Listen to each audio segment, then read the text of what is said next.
Good morning student. हमने lesson start किया था इंडियन इकोनॉमी डेवलपमेंट। बेटा उसके 1 से लेके 33 तक हमने 32 तक कर लिए थे। अब हमने सेकंड पार्ट शुरू करना है, तो बेटा शुरू कर लेते हैं। विच of the following factor indicate that Indian industry sector and backward on the eve of independence. आपका है ऑल ऑफ दिस, ये सारे वाले, ठीक है।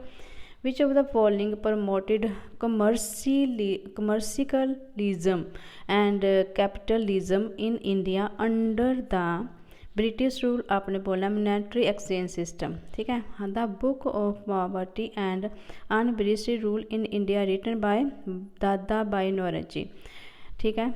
आगे है which of the following was not feature of industrial sector of the India on the eve dependence. आपने बोलना एम बाइस टैरिफ पॉलिसी। आगे है the share of primary factor secondary sector, primary sector secondary sector और territory sector in national income and employment generation in country is called. आपने बोला structural pattern of economy, ठीक है। B option है which of the following is note component of infrastructure. आपने बोलना है import. आगे है at the time of independence balance of trade for India was favourable. It mean that Indian export of goods were more than Indian import of goods, मतलब ए। आगे है the sector of economy which produce service is called. आपने बोलना territory sector, ठीक है। आगे है which of the following was an port of India at the time of independence. Jute है, इंडिगो है, टी है, आपका है ऑल ऑफ दीज। आगे है which of the following was not an import item of India on the eve of independence. आपने बोला रो cotton.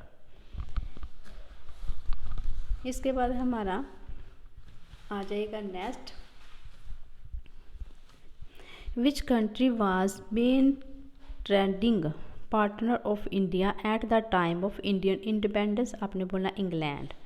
Eight the time of independence Indian economy was a rural economy as population was residing in the rural area. आपने बोला 86%, 86%।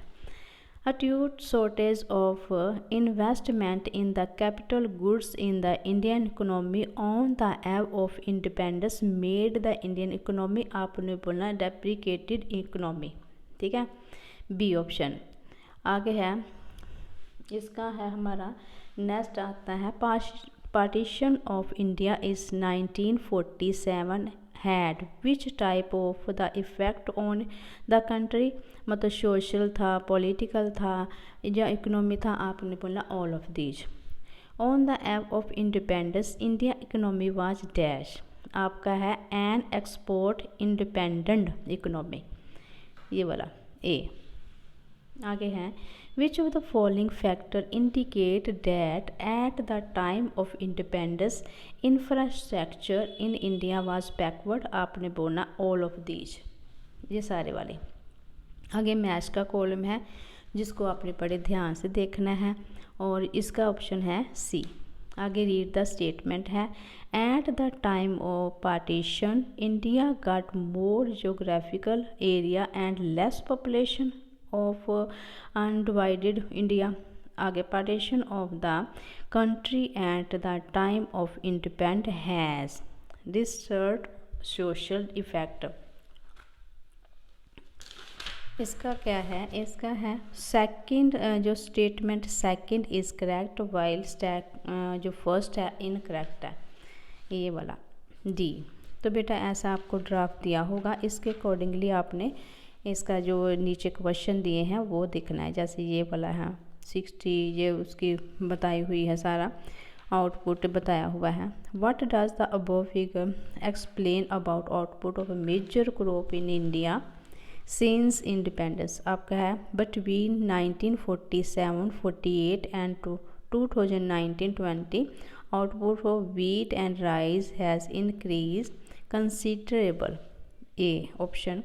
आगे between 1947-48 and 2019-20 20 the output of wheat has increase, आपने बोलना from 64 lakh ton, ये देखो 64 lakh ton, ठीक है। आगे है between 1947-48 and 2019-20 the output of rice has increased by, आपने बोलना है 964 लाख टन, ठीक है। राइस जो है यहाँ पे आपका यहाँ पे आता है ना, ये देख लेना आप। इसके बाद है total output of wheat and rice between 1947-48 and 2019 and 20 has increased, आपने बोलना from 284 lakh ton to 2260 lakh ton, ठीक है। आगे ये कॉलम है बेटा, बड़े ध्यान से पढ़ना है आपने, और इसका आंसर आता है डी। आगे स्टेटमेंट है at the time of independence the share of primary sector in national income and employment generation in the India was highest. आगे है second, at the time of Indian independence tertiary sector was non existent in India. आपका है statement 1 is correct while statement 2 is incorrect. आगे है which of the following was not a feature of Indian economic on the eve of independence, आपने है low birth rate, ठीक है। Read the statement carefully, ठीक है। At the time of independence rate of capital formation in India was around 40%। आगे eight the time of independence rate of inflation on India was very high, ठीक है। क्या करना है इसका, ये है स्टेटमेंट जो सेकंड है ना वो है correct, while statement is first incorrect. इसके बाद हमारा आता है लास्ट पेज, आगे मैच का कॉलम, और इसका बड़े ध्यान से हमने कर लिया था बी ऑप्शन। इसके बाद फिर मैच का कॉलम है और इसका आता है ए ऑप्शन, और ये यहाँ पे आंसर भी दिए हुए हैं बेटा, ध्यान से एक भी आप एक बार चेक कर लेना। वैसे मैंने बहुत केयरफुली रीड किया है, 3-4 बार रीड करने के बाद फिर मैंने इसके जो है वीडियो बनाई है। और नेक्स्ट वीडियो में हम अगला लेसन करेंगे 5 ईयर प्लान एंड NITTAAYOG, मतलब सेकंड जो चैप्टर है, इसकी फुल फॉर्म भी आपको मैं बता दूंगी, ठीक है। नेक्स्ट वीडियो में मिलते हैं, टेक केयर।